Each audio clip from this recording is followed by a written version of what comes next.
Hari ni anak mama dapat result UPKK. Kita dah tahu dah result dia apa. Cuma nak tengok apa reaction dia lepas dapat tahu result dia.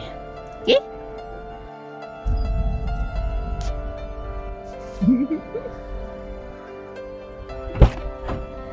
Kenapa dah nangis? Kenapa dah nangis? Dapat 7A2B. Dah. Kenapa nangis? Tapi sedih. Gembira tapi sedih macam mana tu?